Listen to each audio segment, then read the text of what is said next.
자, 이제 금요일의 축구 첫 번째 이슈 저희가 준비를 해봤습니다. 역시 K리그의 일정이 막바지로 가고 있는 만큼 승격 경쟁 그리고 강등을 피하기 위한 싸움 이런 것들에 대해서 저희가 오늘 1시간 반 동안 좀 집중적으로 이야기를 해봐야 될 것 같습니다.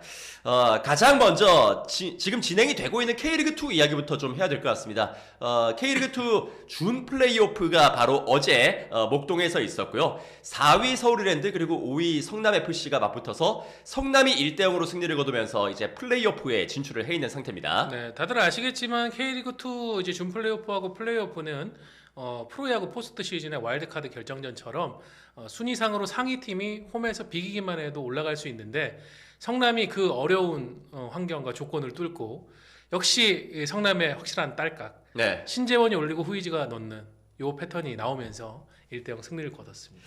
예, 아무래도 비기기만 해도 하위 순위에 있는 팀은 무조건 탈락이기 때문에 굉장히 좀 늦은 시간에 골이 나왔잖아요. 네. 이게 공격을 언제쯤 한번 뚫어볼 수 있을지 하는 그런 궁금증은 있었던 경기 내용이었었거든요. 그런데 신재원 선수가 햄스트링의 통증을 호소하는 시간이 있었음에도 불구하고 그 크로스 타이밍에는 정말 마지막 혼신의 힘을 다해서 네. 그걸 하고 교체가 됐지만 맞아요. 아주 예리한 각에 크로스를 올려줬고 그리고 저는 후이지 선수가 사실 보면 이제 체격이 되게 야리야리하잖아요. 저런 선수가 어떻게 몸싸움을 그렇게 하고 막 헤더 경합을 할까 싶은데 이 선수 공간을 진짜 잘 찾아 들어갑니다.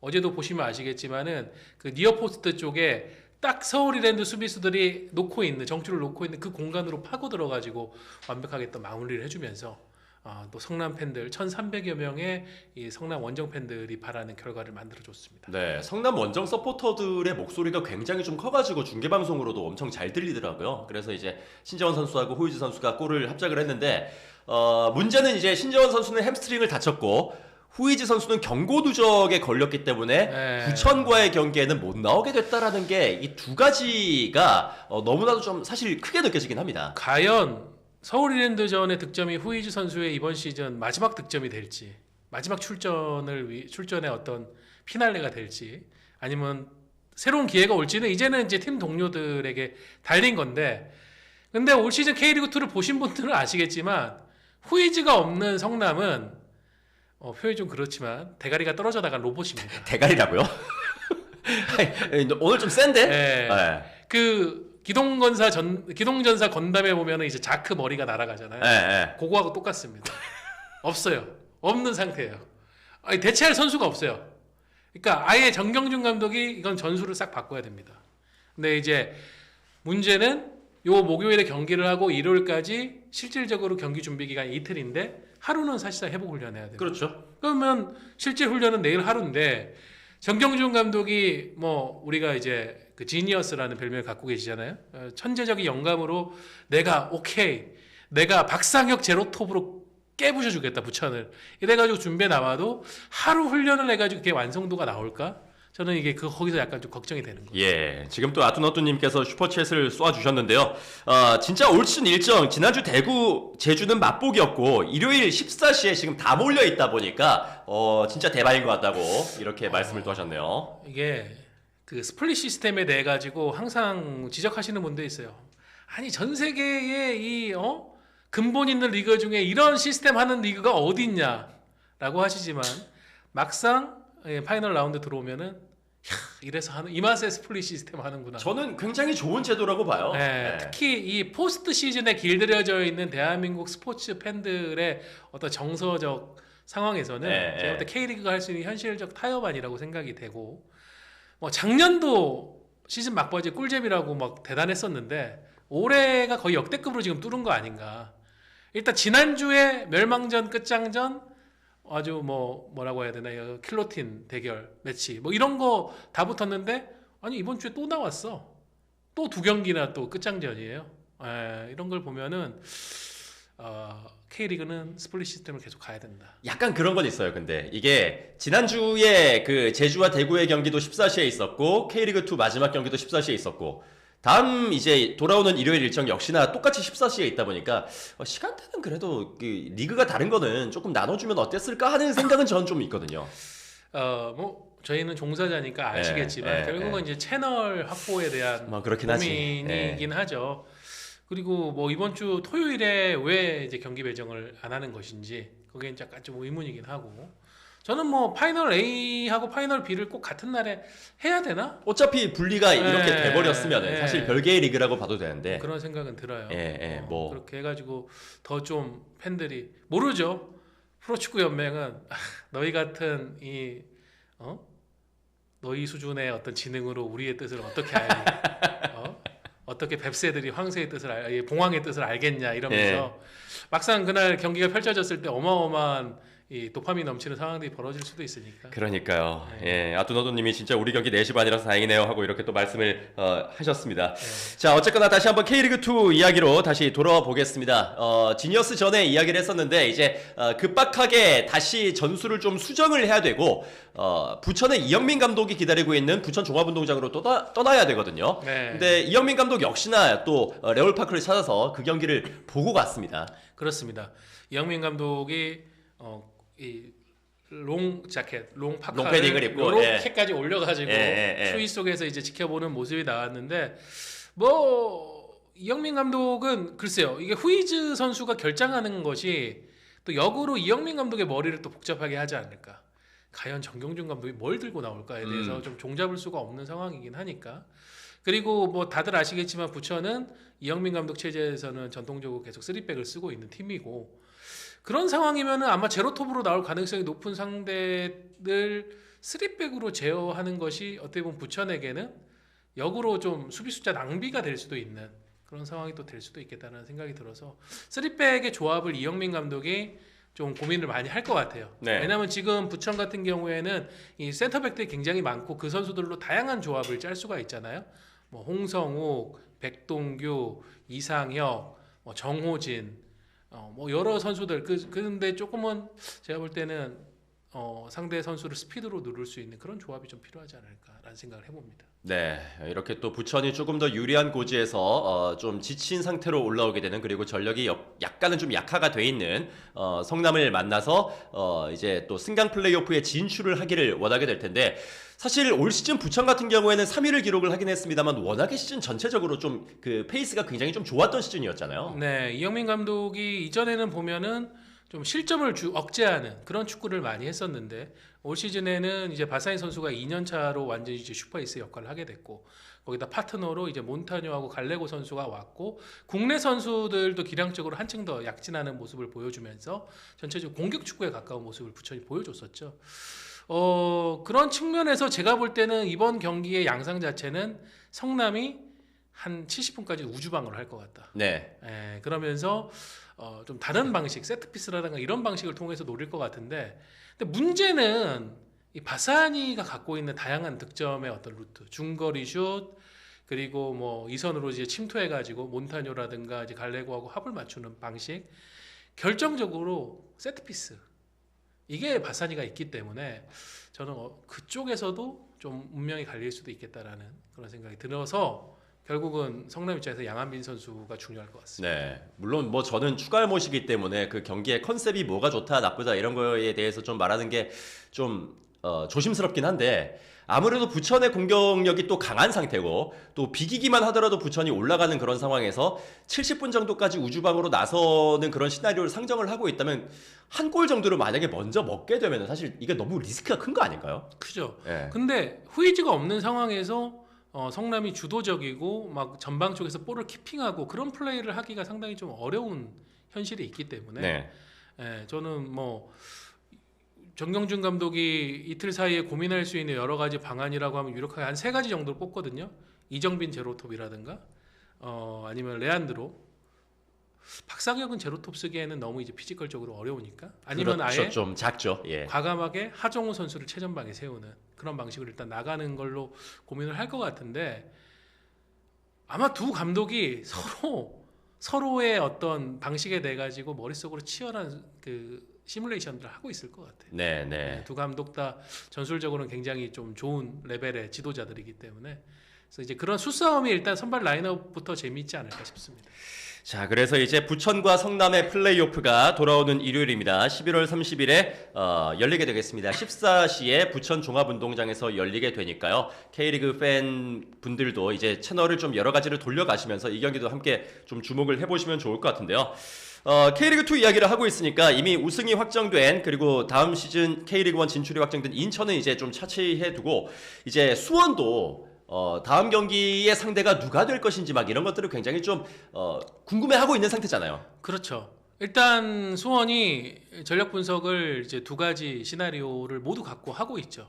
왜냐면 이제 K리그 1 11위 팀이 좀 빨리 결정될 줄 알았는데 지금 계속 이제 미뤄져서 최종전까지 오게 됐고. 그렇죠. 예. 예, 그러면서 이제 변성환 감독하고 이제 코치진은 수도권 쪽에 있는 경기들을 보러 가고 있고, 전력 분석 팀이 지방 쪽에 있는 팀, 그러니까 뭐 대구, 제주 일정에 따라 가지고 그렇게 왔다 갔다 하면서 분석하는 상황이 많이 보이고 있고요.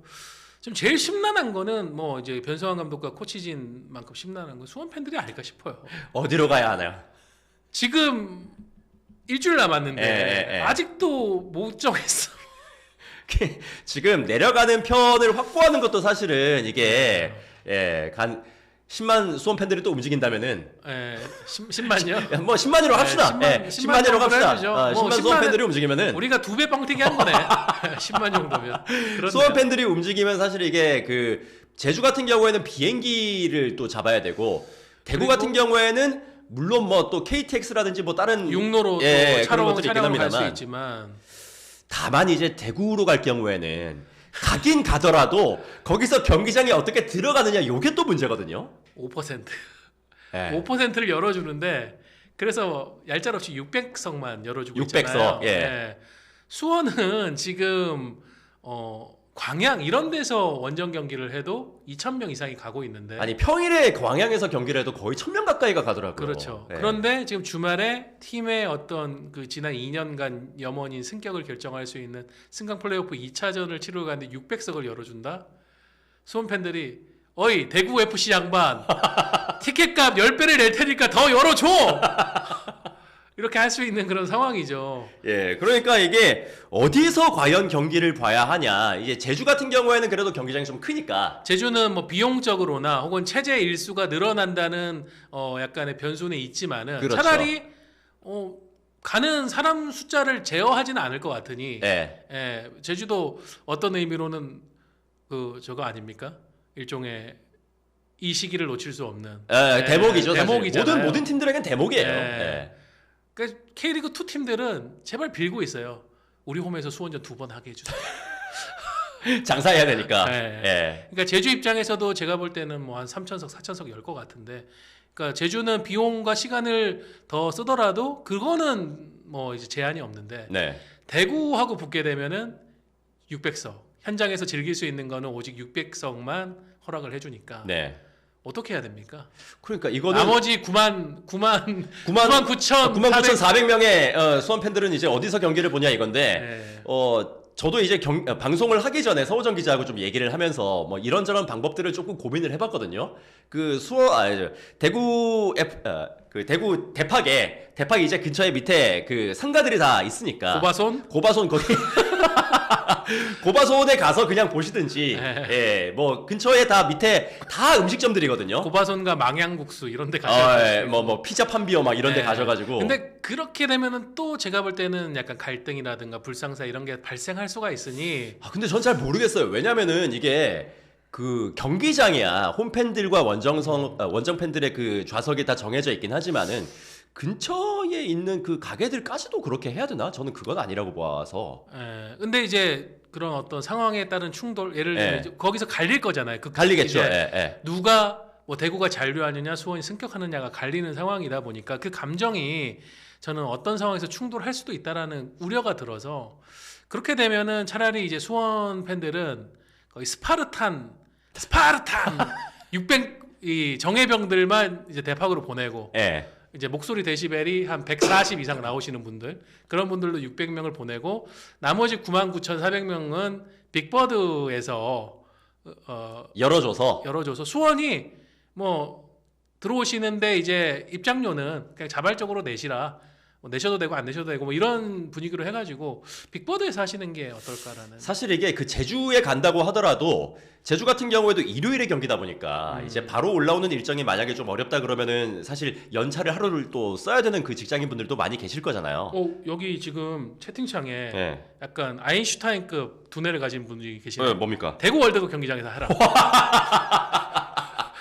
바르셀로나의 정취를 느끼면서 대구 월드컵 경기장이면 6만 석이니까 네. 5%면 6만 석이면 3,000명이 된다. 그렇지. 하여튼 뭐 이게 좀 어려운 문제긴 합니다. 뭐 팬들이 일단 경기를 좀 보고 싶은 그런 마음이 있기 때문에 과연 네. 상대가 어디가 될 것인지 뭐 전력적인 그런 부분들도 있지만은 내가 가서 볼 수 있냐 없냐 이것들도 또 분명히 또 갈려 있기 때문에 그렇죠. 대구를 가든 제주를 가든 또 굉장히 좀 고민스러운 그런 일들이 좀 벌어질 것 같습니다. 네, 그래서 수원 팬들은 뭐 어디가 결정되든 많이들 가시겠지만 네. 그런 환경적 상황이 존재한다는 거. 아니 근데 당장 1차전만 하더라도 홈에서 열리는데 굉장히 빠른 속도로 티켓이 나갔더라고요. 네, 이미 지금 N석은 다 매진이 돼버렸고 거기는 선예매부터 매진이던데요. 지금 2층도 오픈이 된 걸로 열었더라고요. 알고 있고 예. 네, 오늘자로 지금 9,000석 이상이 팔렸으니까 네네. 평일 저녁 시간대에 하는데 와 9,000석? 이 추세면은 10,000명 이상 또 올 거라는 거거든요. 올해 이제 수원이 평균 관중 시즌 평균 관중 11,000명 조금 넘게 들어왔는데 그 정도면은 엄청난 거죠 평일 치고는. 지금 보니까 W석도 1층 거의 다 나갔고 2석도 거의 다 나갔고 2층을 또 그렇게 오픈을 했더라고요. 그냥 저는 수원 팬들은 표현이 좀 셉니다만은 미친 사람들이다. 최근에 저도 참여한 수원 30주년 기념 이제 그 포토북 블루 레거시라고 네. 나왔어요. 그 1995권 그러니까 수원의 창단 연도를 기념한 1995권을 선 예매를 했는데 다 팔리는데 닷새하고 조금 더 걸렸습니다. 그러니까 요즘의 어떤 도서 판매 분위기를 볼 때 그것도 뭐 어떤 베스트셀러 작가 책도 아닌데 거의 2,000부에 가까운 책이 닷새 만에 나간다는 대단하네요 거는 진짜. 예. 수원 팬들은 그냥 미친 분들입니다. 저도 그 K리그에서 그 축구 산업 아카데미라는 걸 하거든요. 그래서 이제 축구계 내지는 스포츠 산업계 종사를 원하는 지망생들을 대상으로 이제 강의를 하는 그 프로그램이 마련이 되어 있는데 거기에 제가 그 1년에 2번씩 이제 강의를 나가는데 강의를 들었던 분 중에 이제 수원 팬분이 한 분이 계셔가지고 이제 물어보니까 그분도 이제 잼버리를 하셨던 분이더라고요. 저희 지금 스튜디오를 제공해 주시는 이 회사 빅루트에도 예. 여기도 수원 팬이 계세요. 세상 다 있네. 어디에나 전국 어디에나 세계 어디에나 사실 지금 있다. 우리가 지금 방송을 하고 있는 지금 이 스튜디오 현장에도 수원 삼성 다큐멘터리 촬영팀이 와 있습니다. 예. 저희 이거 찍고 있거든요. 예. 안녕하세요. 저희가 오늘 좀 수원 얘기에 비중을 두는 조금 두고 있어요. 그래서 좀 이해를 해주시길 바라고. 네. 그러니까 자 중요한 거는 이제 수원이 누구를 상대하든 이제 준비가 돼 있느냐는 부분인데 수원이 이번 주에 그 SNS에 공지를 하나 올렸죠. 팬들이 요약을 해서 개엄령이라고 표현을 했는데 그 발음 잘해야 됩니다. 네.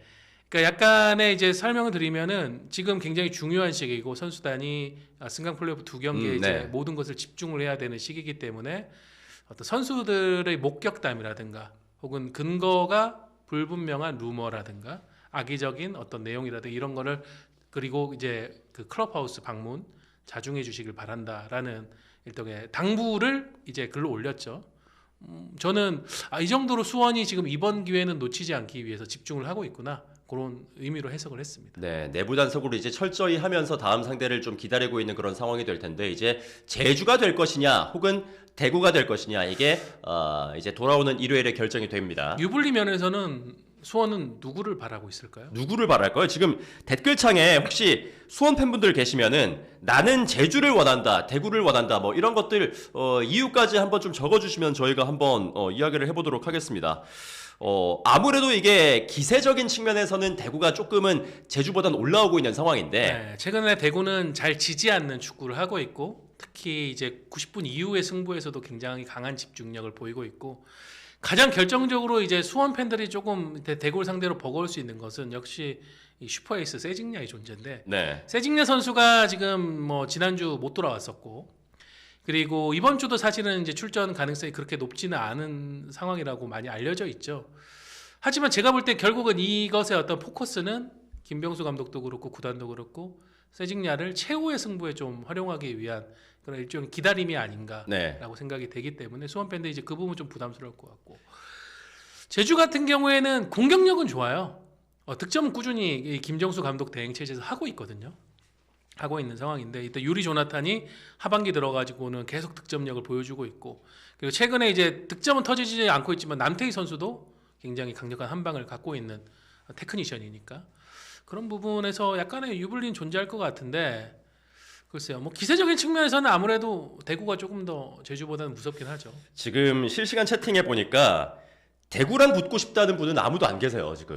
그러니까 이유는 다 다양합니다. 대구의 새드가의 존재 때문에 좀 부담스럽다라는 분도 계시고 앞서 저희가 실컷 떠들었던 그 원정성 문제 때문에 가는 게 힘들어서 대구는 싫다는 분도 계시고. 김병수 감독이랑도 좀 안 만나고 싶다.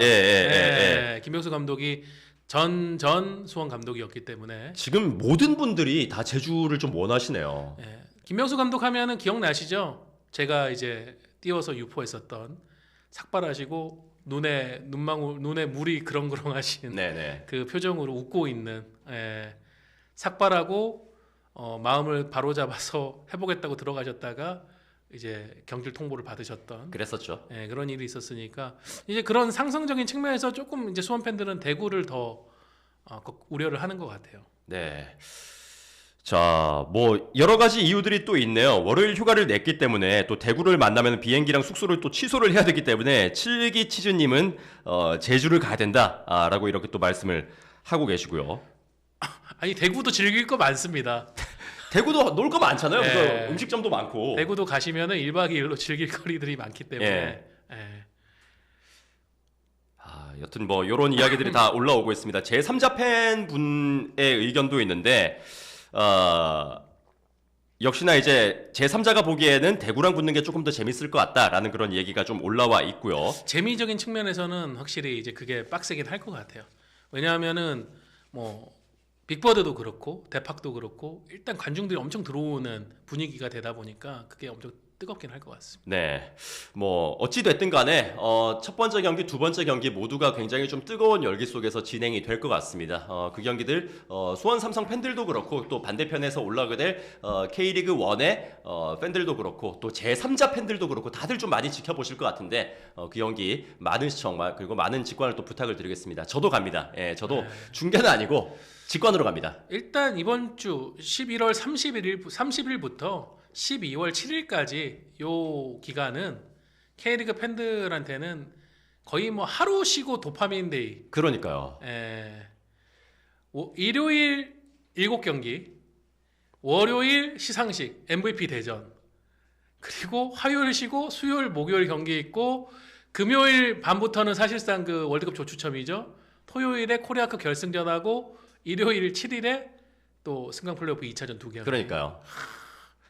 이게 진정한 K 버전 K 박싱 데이네요. 네, 12월 달에 굉장히 좀 중요한 경기들이 많이 몰려 있습니다. 말씀하신 대로 이제 딱 3경기 있으니까 3경기 때 많이들 좀 불태워 주시길 바라겠습니다. 아또노또님 표현 재미있네요. 예, 허락받은 자, 제주는 선택받은 허락받은 자, 대구는 선택. 가정이 있는 분들을 이제 기준으로 말씀하시는 거죠? 제가 볼 때는 대구 600석이면은 최근 정부에서도 개입하고 있는 이 매크로를 이용한 예매 이 범죄를 잡기 위한 이 감시단이 움직이지 않을까. 진짜 티켓 구하는 게 너무 좀 힘들 것 같아요. 제가 볼 때 수원 팬들의 열정이면은 그런 사태가 벌어질 것 같아요.